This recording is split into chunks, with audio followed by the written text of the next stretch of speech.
All right. Can I be heard? Are you hearing me?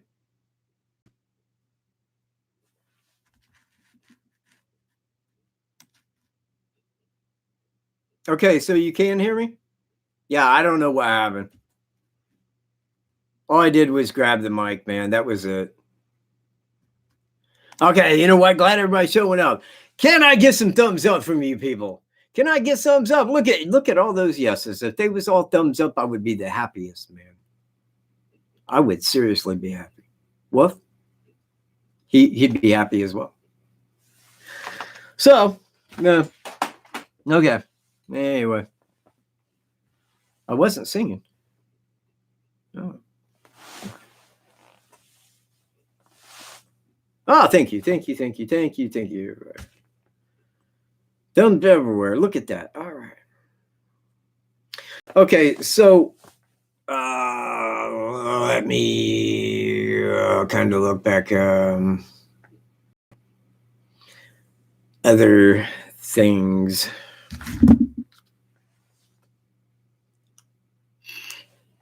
Oh yeah, when I grabbed the mic. Oh yeah, I was singing then, but not singing. I don't sing. I'm not a singer. I'm a guitarist. It's different.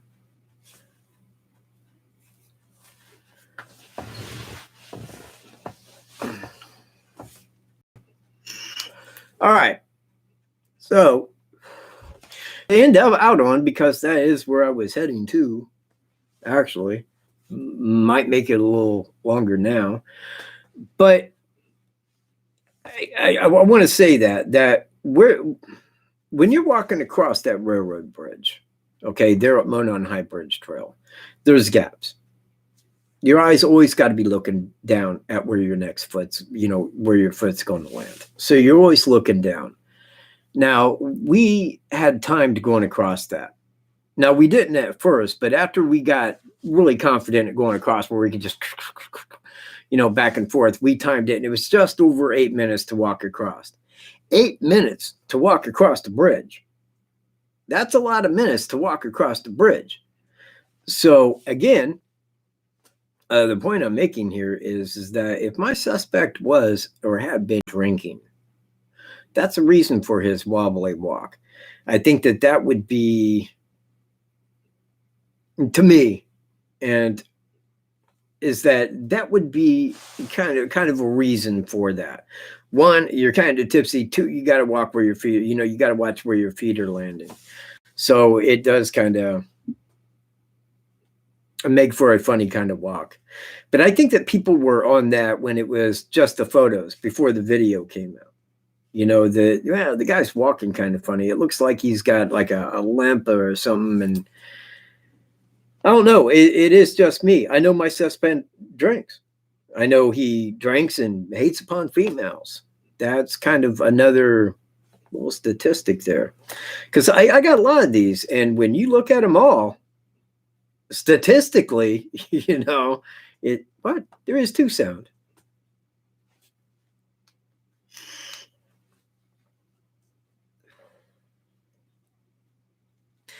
Yeah, see, Luke, you're asking me that. And you're asking me, do I still think it's him? Yes. Why would I change my mind? Tell me why I would change my mind.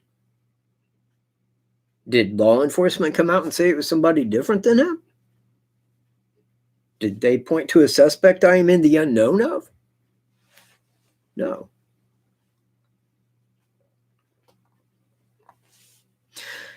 Let's see.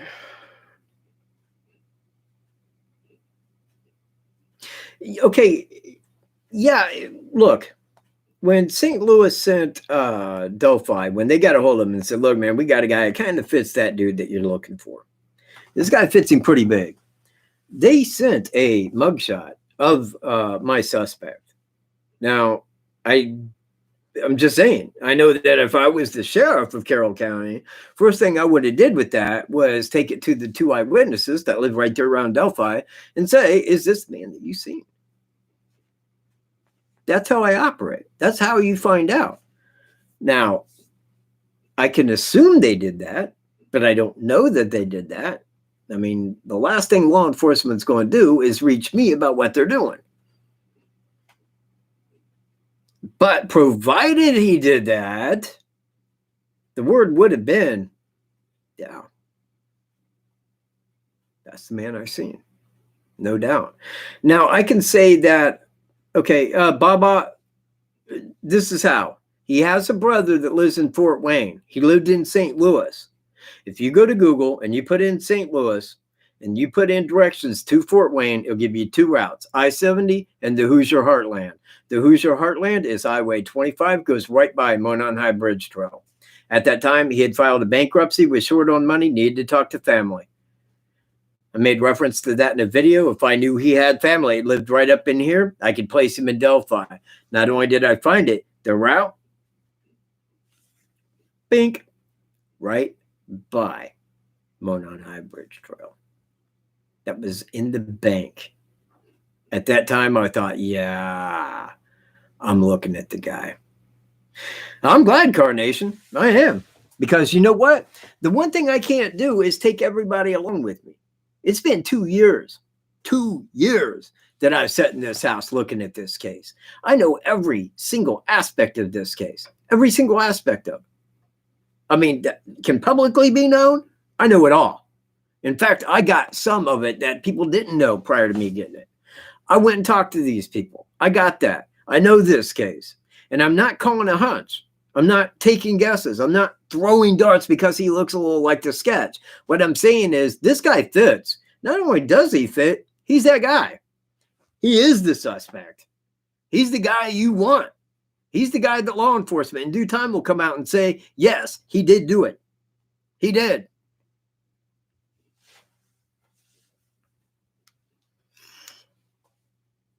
Thank you very much, Judy. Appreciate it. Well, yeah. And you know what, really, honestly, I mean, if you just break it down, that's kind of my whole reasoning here. I mean, it is. I don't have no reason to be making videos on this aside of wanting to know. And that's me. I want to know. And when I want to know something, I get to the bottom of it. There ain't much that has passed me in my life that I wanted to know that I did not get to the bottom of in due time. It's been 2 years. This man fits. He fits too well, way too well. So much so that I can call him a suspect within 98%, just knowing that I cannot clearly see his face in that video. That's it. That's the only thing stopping me from saying he's that dude. He's that guy. People said, well, what if it isn't him? Well, if it isn't him, then they're using evidence that I was unincluded in. Because my guy, for everything that I know, fits. That's what. Like I'm going to go kill myself. Oh, what up? No. Quite contrary.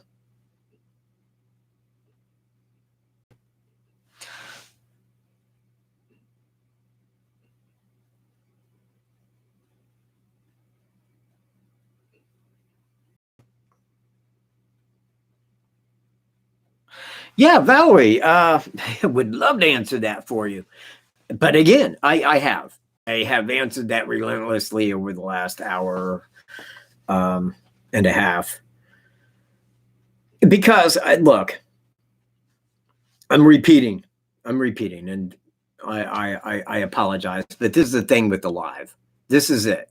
On the live, people are going to come in that weren't there prior to. So you have to re-explain. This is why. Because he's under arrest. He's behind bars. Law enforcement knows that he's going nowhere. He will not get out of that jail. He is facing life without parole. They know that people are safe. Okay.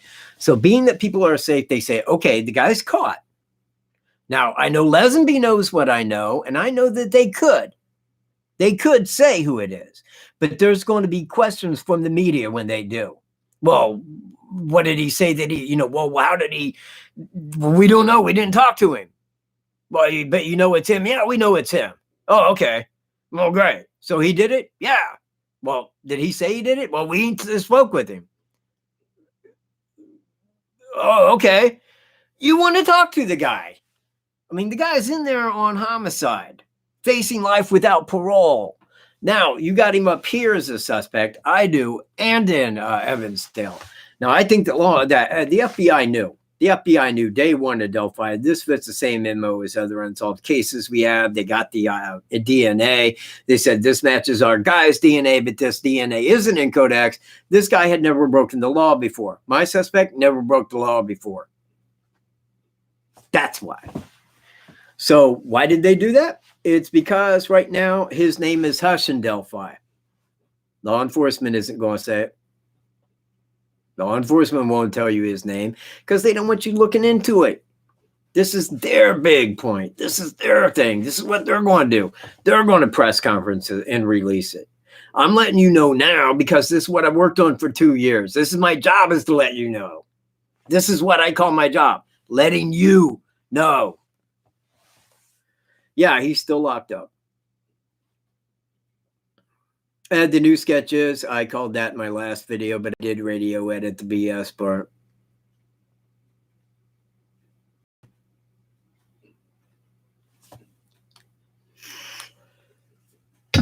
So, any other points on my dude?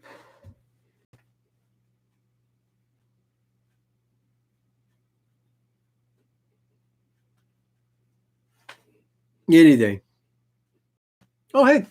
Thanks, Birdman. Keep up the good work. I will, but Birdman, if you got a question, and you know what, I really need to scroll back up here. Pardon for 1 second, everybody. Oh, Alaska Blue said, "Come on." Okay, well, thank you. And Alaska Blue, if you would like to ask a question, please do. Because when people donate, it puts it highlights their reply, their question right there, where I can get to that. And so I do like to answer a question when people donate. You know what? I don't know when he'll be coming back. I've heard some differing accounts, but from people on the outside to him,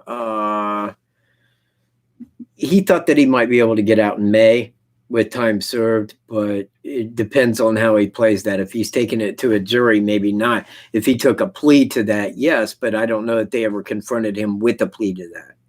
So I don't know. Yes, they do, Birdman. They do have DNA. And I know this for this reason. 2 years ago in July, it'd be coming up 2 years ago this July, an investigator from Howard County stopped by my house. I thought he was the county pool guy, and I went out. He woke me up, knocking on my door. I was upset, and I said, "What the F do you want? You just woke me up." And the guy turned sideways, and I seen the badge, and I'm like, "Oh, man, I'm sorry, sir. I apologize. I thought you was the county pool guy seeking revenue." Now, I had called my dad's house. I think it was 1 or 2 days prior to that. And my stepmom had told me that a Howard County investigator had called them wanting to know where I lived because he wanted to talk to me, this is what she said, about my aunt. Like, man, I only got one aunt living in Howard County, and she's like 88. I don't think she's up to no good, So when the guy came over to me, I'm like, "What do you want to know about my aunt?" He's like, "Your aunt?" And I said, "Yeah, my stepmom said you wanted to talk to me about my aunt." And I don't, He's like, "No, this is about Delphi." And I'm like, "Oh, it's all right." Okay. Because I already knew it was somebody from Facebook that turned me in, and Jagrino the same way. He got a visit the same day. But you see, that investigator said something very important to me in July of that year. Because I said, "Look at me. You can tell I'm not that guy. 9 people that live here that can tell you I was here that day." He says, "Well, you might be correct. But if you don't give us DNA, we can't clear you." I said, "Yeah? DNA? See, you got DNA. Thanks." "Well, you're not getting my DNA." "Well, they still might want it." I said, "That's just fine. Because if they can look at me and get a judge to sign on to come and get my DNA, Tell them I'll own their backside. All right? Last I heard of it. So I knew at that time they had DNA. Now, this is after I had interviewed Sheriff Lesenby, and he's like, well, we're at the mercy of the lab. We don't know. So, well, it's been 3 weeks. Yeah, well, you know. So then I asked him what the FBI was doing for the investigation. Well, they're here. They're helping to investigate. The CSI, they have forensics that, and I'm like, well, now you see, FBI forensics, it's been 3 weeks. It's a 10-day on a fast track, sir, with DNA. Oh, yeah, right. Well, I see what you're saying. Sure. And then he beat around the bush, but still didn't answer. So I knew that they was not coming out at that time saying they had DNA. But right after the crime, right after, because look, older guy, 2 girls dead. One motive stands clear. And that motive, every single time, is going to give you DNA. So I did claim that they most likely had DNA right off the bat. And they did.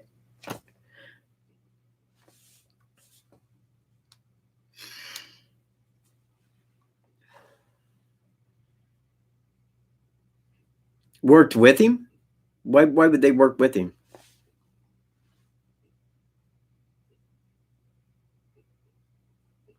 Hey, you know, it's you guys are 5 hours ahead of us, Mystery Baker. And if you have a question, throw it down there. I'll get right at it. No problem. I can help you out. I can help. Later. Get off this. You're an idiot. Woo, woo. Ban. See ya. Not coming back again. Well, they'll come back again. You know how I keep track of the people that I ban? It's like this.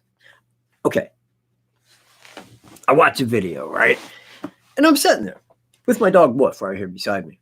And I point at him. I'm like, look, Wolf, do you see what? Hey, would you pay attention? What? Right here. Do you see these thumbs down? You know what those are, Wolf? They're views. They're views.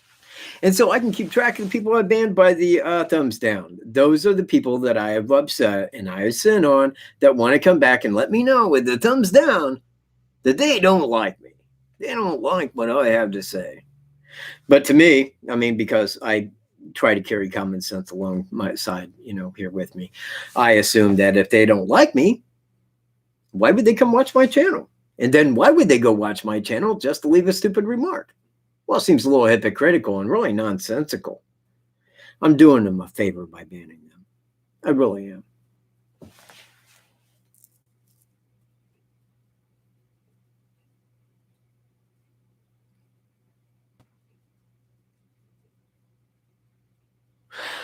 Well, you know what? This is me living here.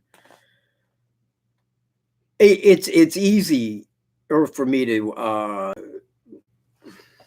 investigate living right here because I can go right there to the trail.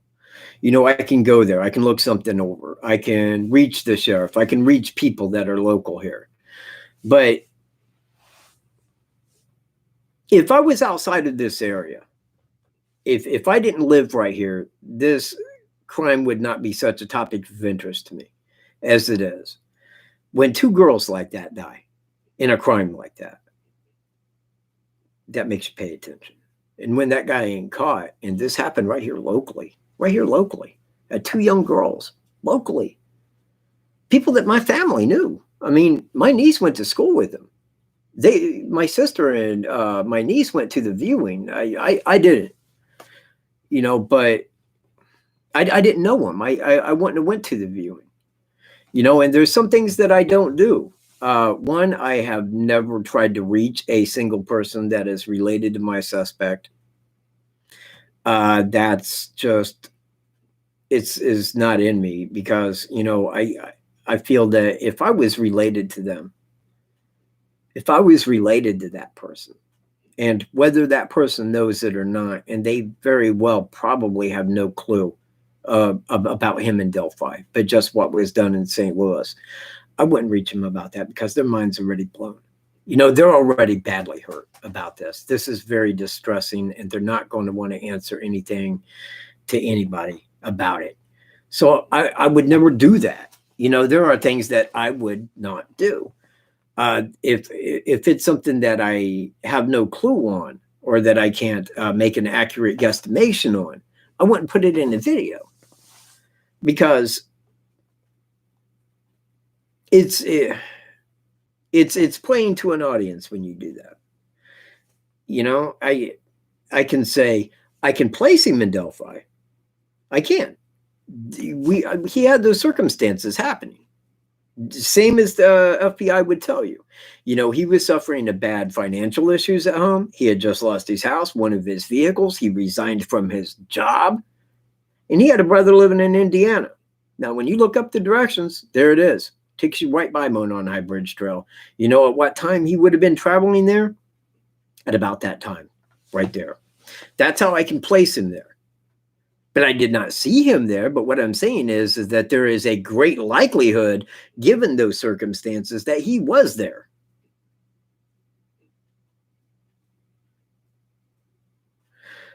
He's not the other half of this investigation team. Don't go there. Anthony Greeno is a great editor. And you know what?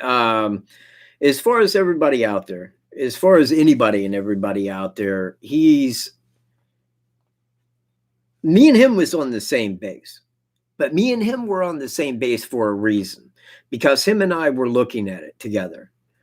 Now, Greeno has came to me with information like, oh, well, hey, man, because we're just sitting here thinking about it, and he's like, well, hey, man, what if it happened like this?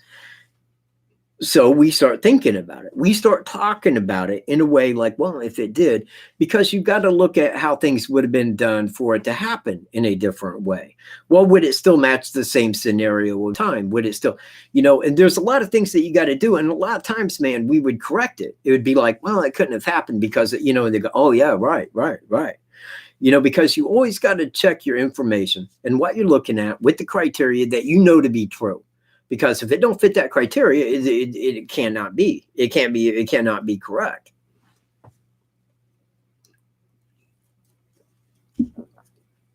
Okay, a quick question. Well, wait.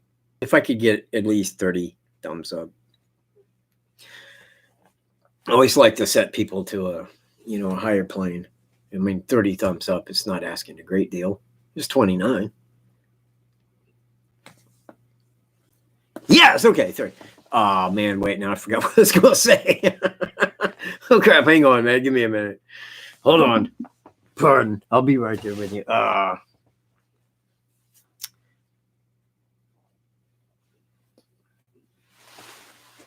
No, yes, I have. I have talked to one, and the other was talked to on my behalf.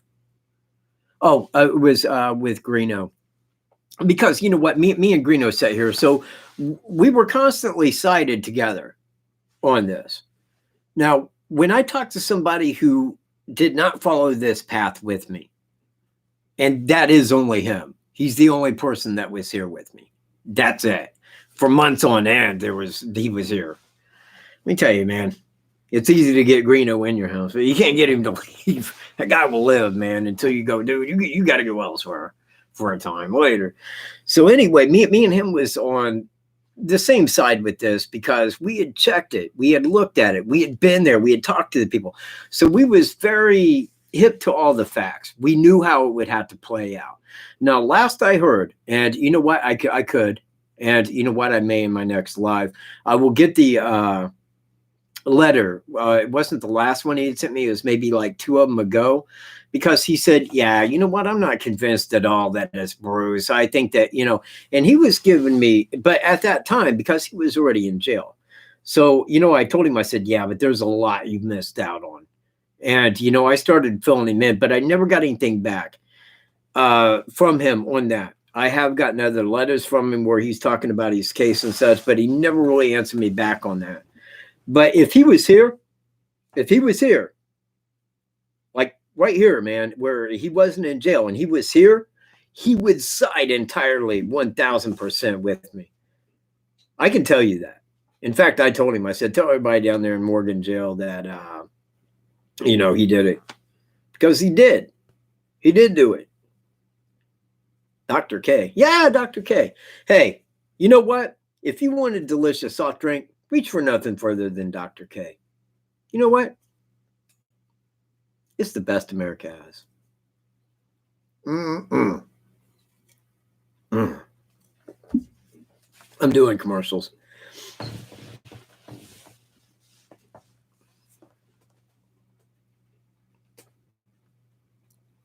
You know what? I can't read that well from here, but if ever you are coming to Delphi, reach me at mrcat420@gmail.com, and I will meet you over there and can kind of show you the area.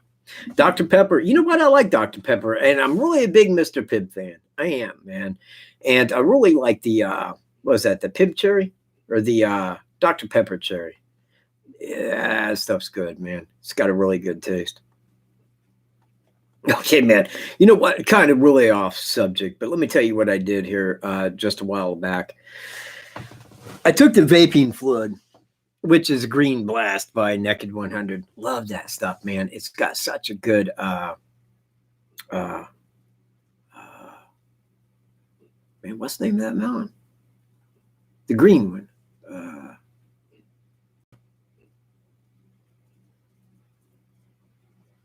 Well, anyway, whatever it is. I started like, you know, I dropped like 7 drops of it in my mouth, right? You know, for like some really fast nicotine. Man, I got the hiccups for like 20 minutes, man. About killed me. Oh, really? Just as bad as smoking, eh?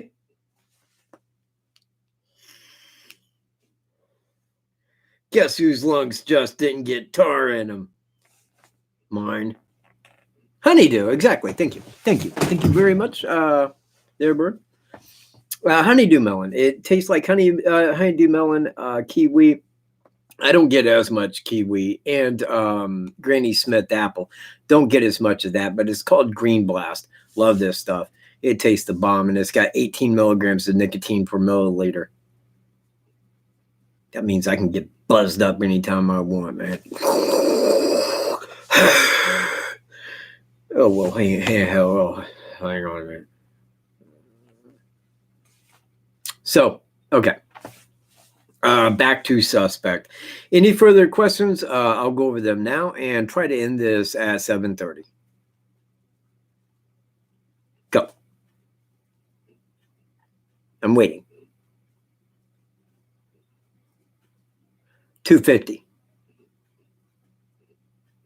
You are quite welcome.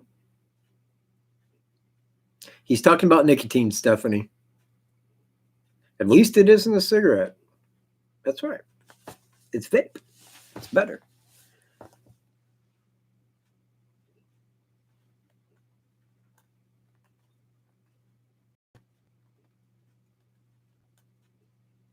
No, he didn't. He walked him across the creek, and there it was, rather quick, and he left. And I know that because of the time that Abby's picture was taken was 2:17. He was seen leaving at 2:47. Okay, at 2:47. So that's like 30 minutes after that picture was taken. He was gone. So he got over there, got him down, crossed the creek, committed the crime, and had left and was seen leaving at 2:45. So it's like right before 3 o'clock. It's almost the same exact time that Cheyenne had taken a picture from the south side.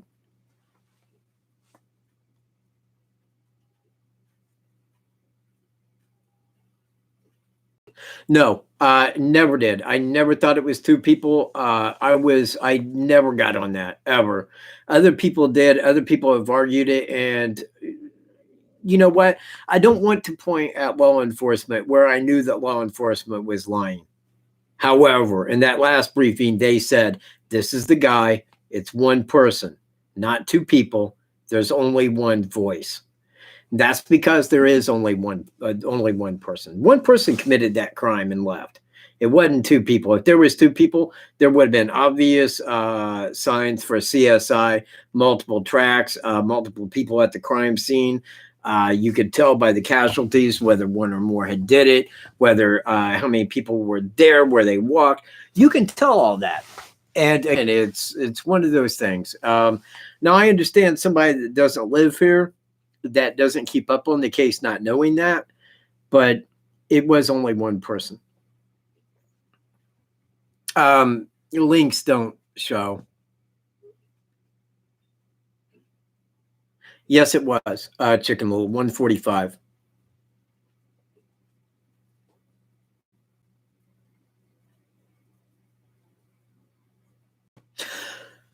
Well, no, wait. Danielle, if you were talking about my escape video, in that video, my words are provided. And I say that because at that time, law enforcement had never one time mentioned a vehicle. So I said, provided that the suspect didn't have a vehicle, then he would have had to come from Delphi. He would have had to walk into the trail from Delphi and then leave the trail, walking back to the railroad tracks and go back into Delphi, not to be seen by anybody, because nobody's seen him. You know, there was only the woman walking the dog and the guy that seen him walk out that seen him after that. Nobody on the highway, nobody on a country road, nobody recognized him. So the fact that he would have had to walk back in there, yes, if he didn't have a vehicle, I would be on the same side as law enforcement right now. But again, if he had a vehicle, and he had to. Now they bring up a vehicle parked here. Great, because I think it was parked there. However, they said abandoned. Abandoned? Well, if they abandoned the vehicle, you got it. You know who it belongs to, don't you? It was abandoned. No, it was parked there. He parked it there, started walking the trails, and when he left, he got back in and rode out. That was at about 3. They say 12 to 5, but here's the thing. He wasn't there 2 hours later. I still say he may have parked there at about 12 and left at 3. He was not parked there at 5 o'clock. Because, see, he knew. I mean, people would say, he just came from there. You know, they could point to him. He had just committed a very horrific crime. He was not sticking around. He got out of Dodge, and he did it quickly.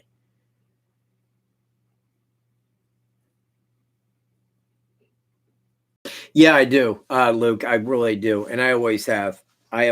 Because I know that he's right behind him. Right back out of sight, just right back around toward that bend. Like right there. Because he had to been, because, you know, we did the time from where that photo was taken to the south side of the bridge. And from that side, when they got to that south side of the bridge right there, he was backward toward him. So we know he was right behind him.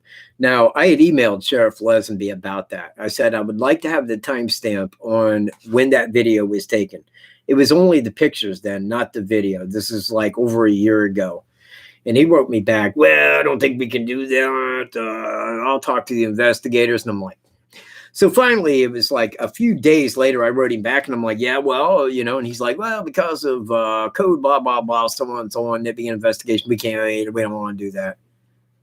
But what that would have did was told me, because I know 217 is when that photo was taken, exactly how far behind him he was. If I knew that when this picture here was taken, I could say, yeah, and he crossed the bridge at this speed. It could tell me a lot. He didn't want me to know a lot. He didn't want that. That's for us to know, not you.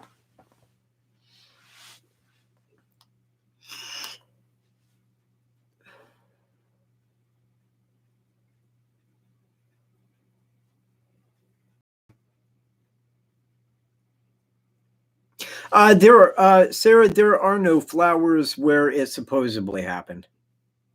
That might have been their guess on it, perhaps. But actually, where the flowers are on the north side of the bridge, right on the left-hand side, you would have to go on to Mr. Logan's property to actually find the spot, and there are no flowers there.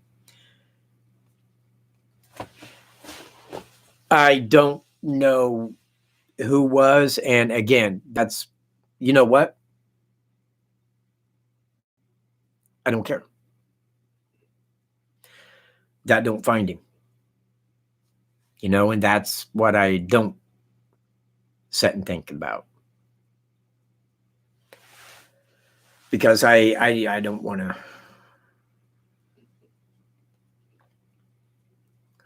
Well, you know what? I don't think that they said media. I think that they said the family. I think that they said the media give us 2 weeks because that's when they was having a press conference. But if they said anything about the family, it was probably to keep the media off of the family. But and again, I have not spoken for a video to anybody in the family. I've spoken with them, never on video, because I know that they're in a worse way where we are. They want to know, but they're not given the information that we think that they do have. I know people that says like, well, they seen the whole video, they heard the whole audio. And I'm like, how do you know that? How do you know that? Because look, their family, law enforcement isn't going to go to them aside of what they feel, because the first thing they do is check family, law enforcement. So they would give them some stuff, and I'm sure they heard down the hill and they seen the photos and everything before we did. However, they're not entitled to all the evidence. And the law enforcement don't want that evidence out, even in their hands, because a person could go talk. A person could say something. It could get out, and they don't want it out.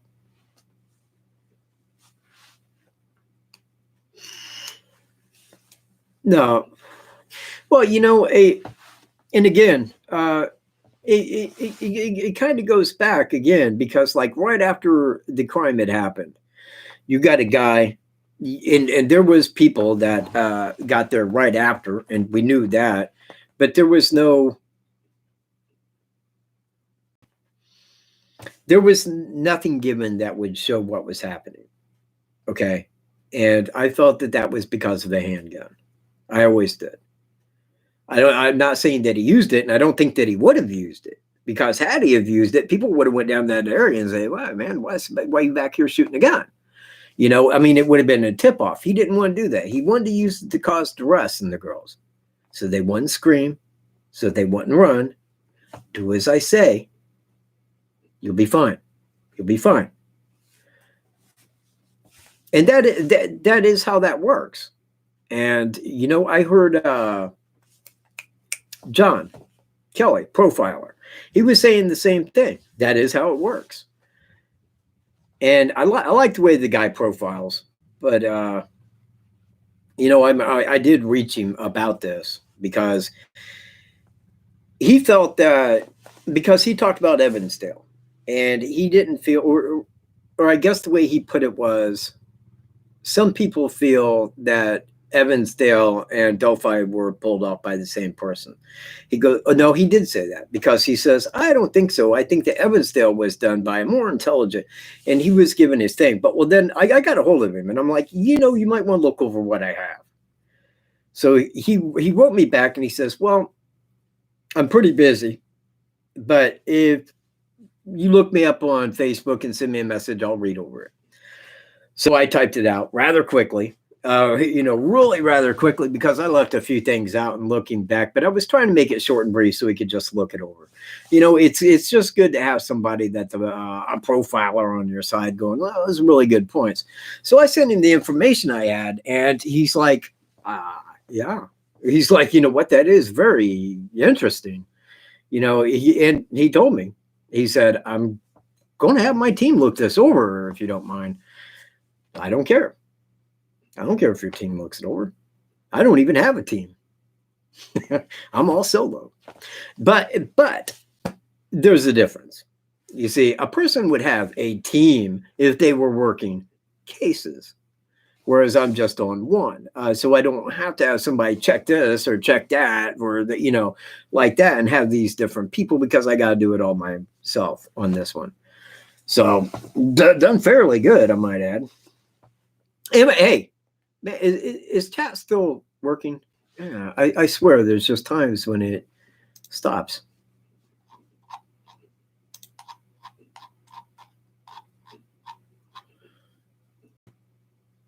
Yeah, my profiler is Dr. K. You know what I did? I'll tell you. I'll tell you how I did this. Because right off the bat, man, when I'm looking at him, I'm like, hey, his motive fits. His dress look fits. But you see, I couldn't place him in Delphi. I couldn't. And I made a video, if you check back far enough. And it was right after I started talking about my suspect. If you go back, you know, like right there toward the beginning when I'm talking about him, you'll find the one I'm talking about, because I said this would be easy. I can't say he's that guy. I can't. But if I knew he had family living right up here in Indiana or Michigan, right up in here, where I could place him going through, because I knew he'd filed bankruptcy. And then what I did was I got on Facebook and I started going through his friends and this and that. And I found a brother with the last name and his friends, and found out where he lived. And once I found out he lived in Fort Wayne, and it's his, I think that brother might be a year or two older than him, I do believe. And he lived in Fort Wayne. And once I punched that in and found those directions, I'm like, this guy's nailed. This is that guy. This is him. He was en route. There it is. And now, because, you know, once I got to that point where I can say, okay, now I can place him there. I can say the circumstances arose that he would travel to his brother's house at that time. That's how I can place him there. Brother living in Fort Wayne, route, who's your heartland? Right there, Monon High Bridge Trail. Sexual motive. It's almost always that way with an older man and younger women. Almost always sexual. In the history that I can think of crime, I can't really think, and I'm sure it probably exists somewhere in the history of ever, of a guy that just said, I don't like little girls. I'm just going to go kill a couple. Screw it. But normally there's a motive there.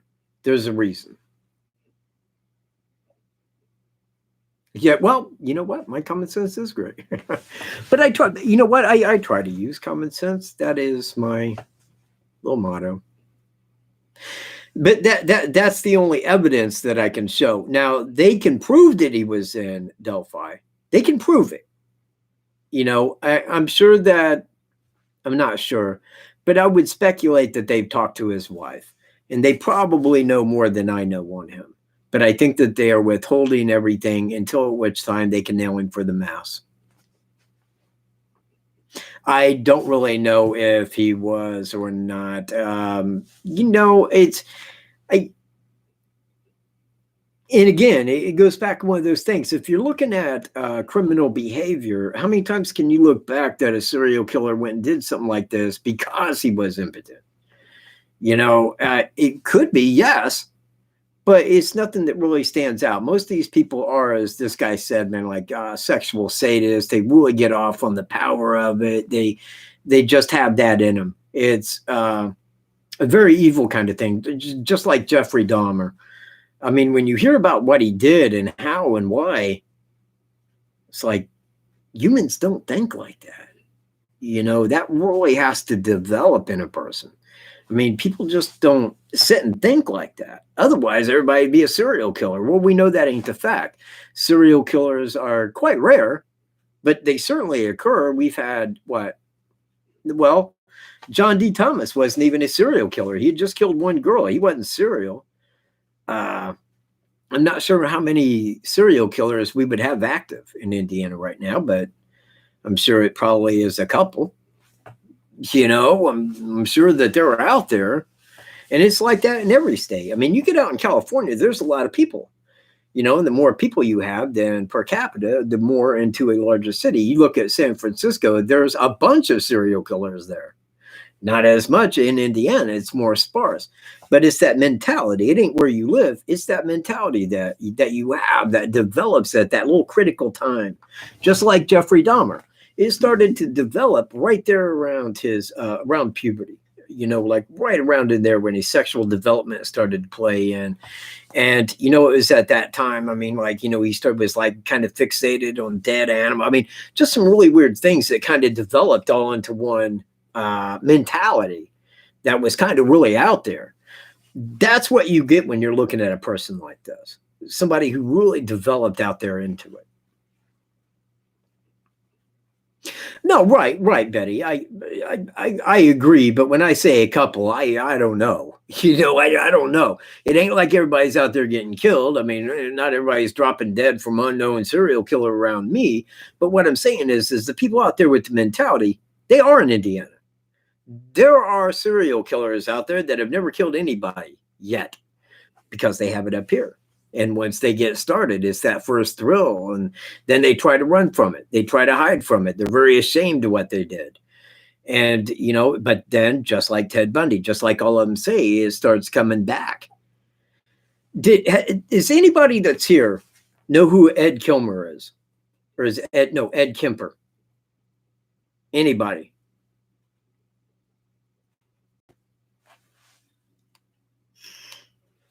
I wrote him. Just probably a month ago. I wrote him because of his story, and you would have to know his story. In fact, I would advise watching it to anybody that, he is. He's a very big guy and very smart and very likable, very likable. And this is the bad thing that happened to Ed. His mom was very matriarchal. And, he had two sisters of whom she loved, and she had it in for men and had kind of given him just for being a man, just for being a boy. And, he had caught this and, his whole life, and he was very smart. Now, at the same time, I know that when he was 12 years old, he went to go stay with his grandparents on his mom's side, and she was very much like him. So he was spending the summer there and ended up killing his grandma. Well, he goes to boys' school, and they're asking him about it, and he's like, well, I just wanted to know what it was like to kill. And, but the thing is that she was like his mom.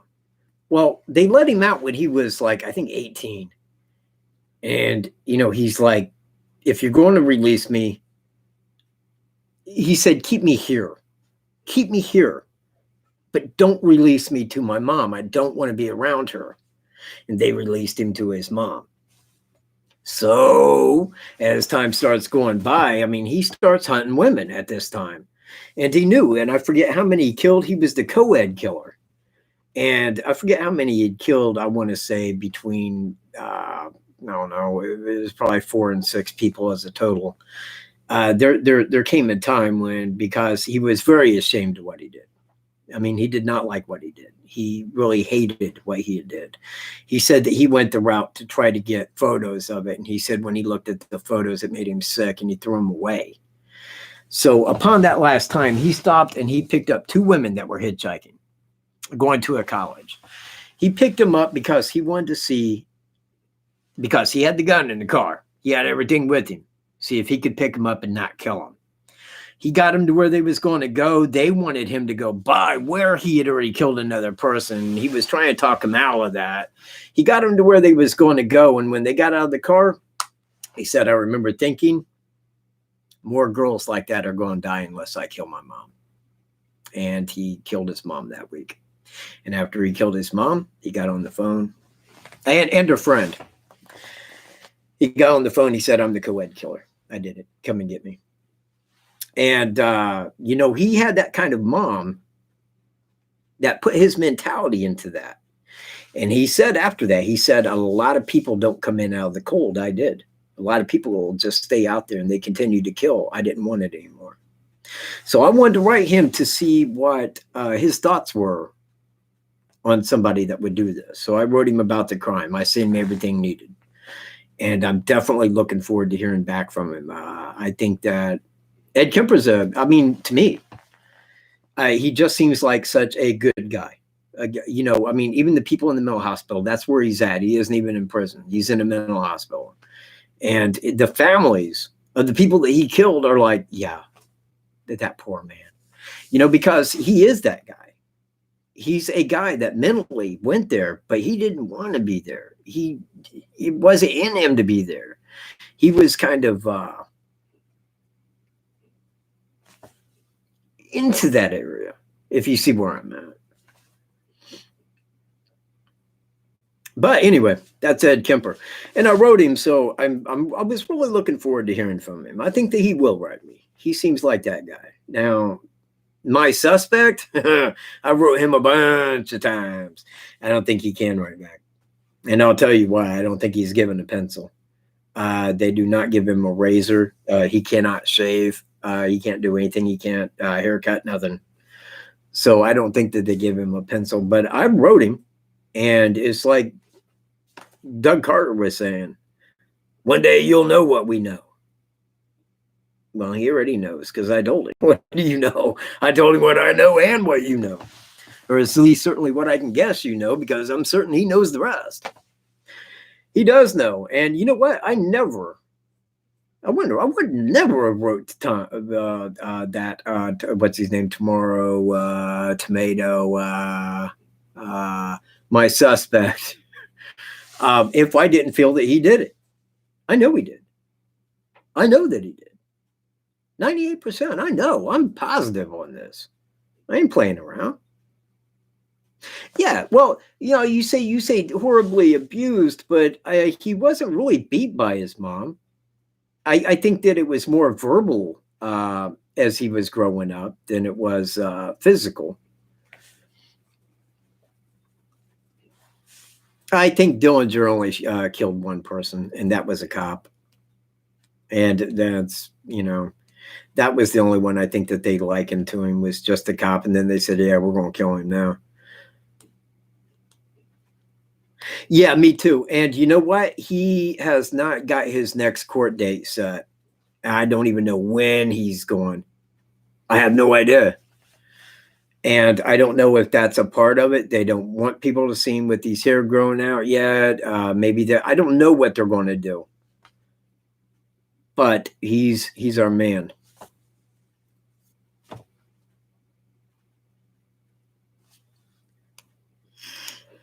Oh, but yeah, hey, back to Kemper for a split second.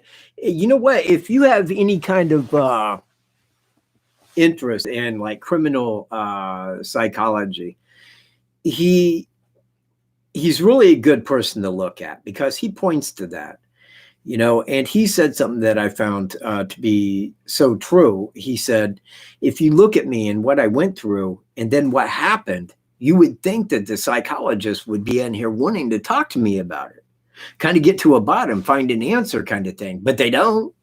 He goes, they come in once a week and talk to me. Hey, how you doing? Whoa, check. That's it.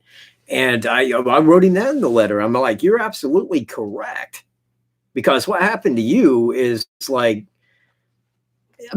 that's what you don't want to happen to a human, because that's where it sets them off down into that path, and to think that that could happen to a very straight, likable, smart guy like him, to become like that. And I felt so badly for him, and I thought psychologists should be in there talking to you.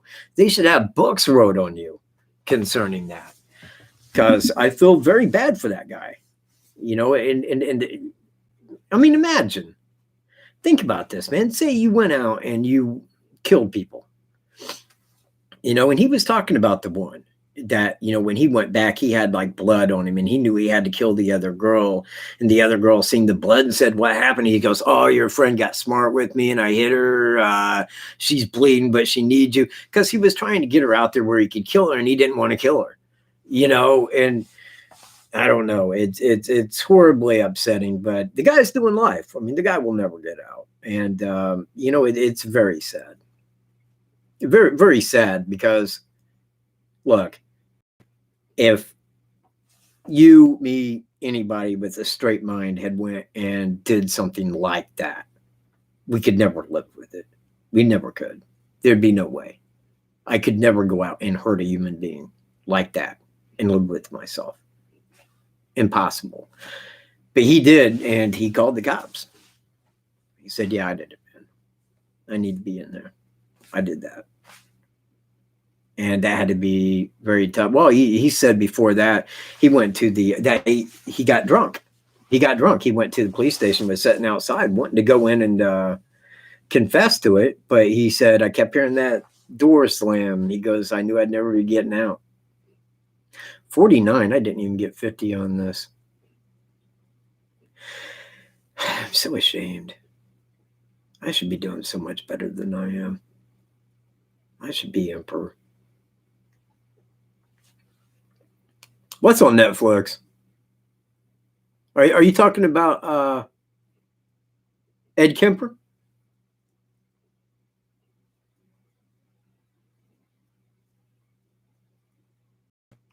Oh yeah. I know the guy you're talking. You know what? There was a lady, man. Don't know her name. Can somebody give me 50 thumbs up? It only takes one person. Just one to hit that. Just 50 thumbs up. Just bang, 50. It's still not moving. Oh, 51. There we go. Okay. Now, if you look back in history, and you can find it on YouTube, there was a lady, and I forget what they called her. She had a house, and I forget the amount of men that she killed. It was insane. It was a long time ago, man. I mean, like way long time ago. She killed a bunch of men, a bunch of them. She was a serial killer, man. She was way up out there.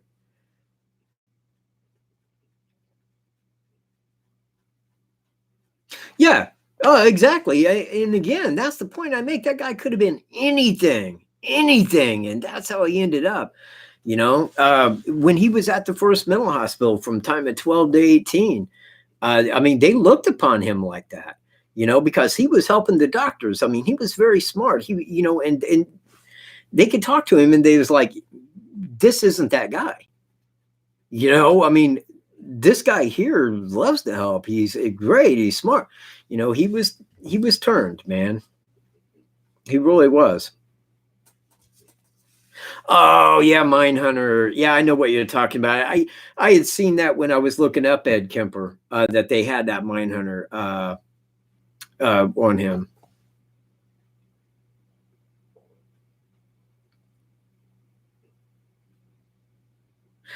Yeah, right. Well, that's what I was explaining earlier. Somebody said, well, the family's seen it. And I'm like, well, they just said that the family's seen that for the first time that morning.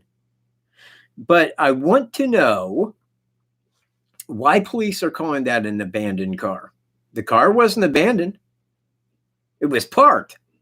Abandoned means nobody came and got it. No, it wasn't abandoned. It was parked. When you abandon, you don't come and get it. Law enforcement does. It's abandoned. It was parked, not abandoned, parked from 12 to 3. 3 hours is set there. Not abandoned, parked. Let's get over the abandoned thing. It was not abandoned. If it was abandoned, they'd know exactly who owned it. They'd know the type of vehicle. They'd know everything about it. Not abandoned, parked.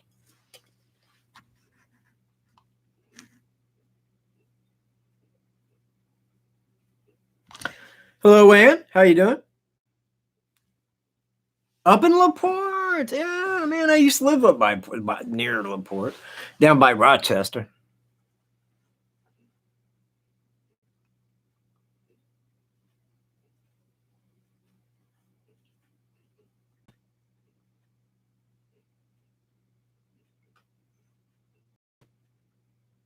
I don't know what that means, Luke. Did it? Okay. Did they say white Dodge start with stolen paper plates? Well, and I say that for a reason. If it's a white Dodge with stolen paper plates, you can find out who owns that. Easy, real easy. I mean, there's just no thing. I mean, I could understand if people said, yeah, there was a vehicle parked there. What kind? You know, I just remember that when I went by, there was a vehicle, but I don't know. You know, and if enough people said that, they could say, okay, well, there was a vehicle parked there. The reason that they said abandoned, I don't understand that. I think I know my legalese well enough to say abandoned means the law enforcement came and got it because it was parked there abandoned. But it wasn't. It was just parked. So to use the word abandoned, if you see my point, Well, then you have the vehicle, do you not? It was abandoned. No, we don't. Well, then how was it abandoned, not parked? Well, I guess what we mean is it was parked there. Oh, I see. Well, that's big difference, law enforcement. Way big.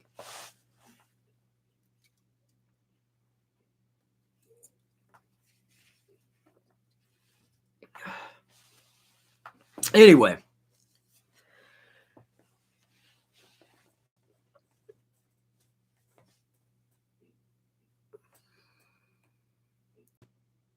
Well, okay, if they have the stolen plate number, then why don't they? I mean, do you see where I'm at? You guys are talking for law enforcement like law enforcement's telling you stuff, and you know what? I'm not kind of believing it. I'm really not. No law enforcement. They don't really come out with that. They did word it wrong. That's what I'm getting at. They worded it wrong because they never should have said abandoned.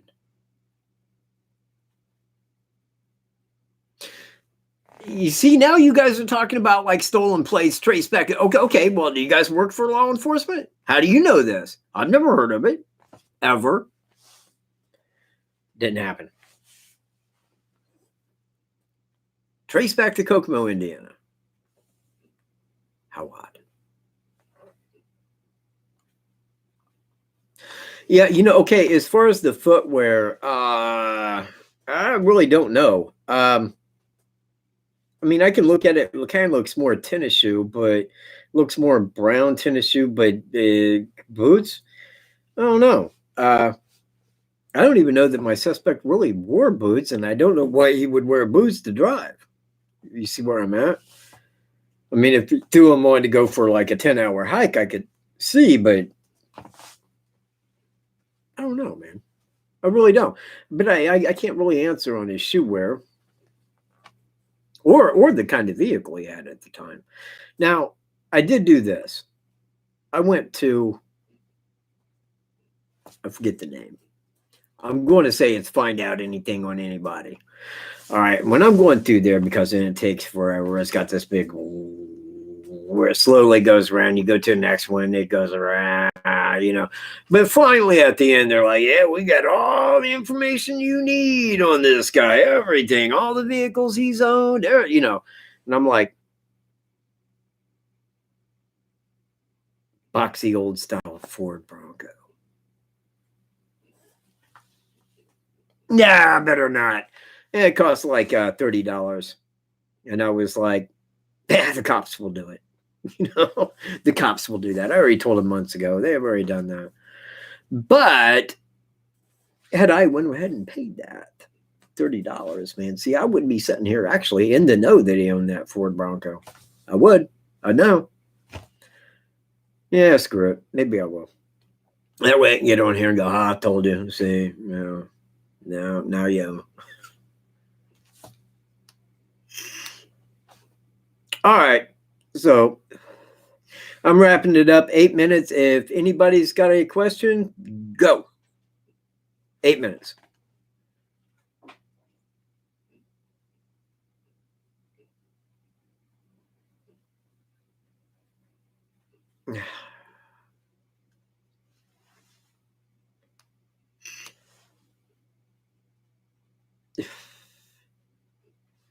The step Uncle Cody?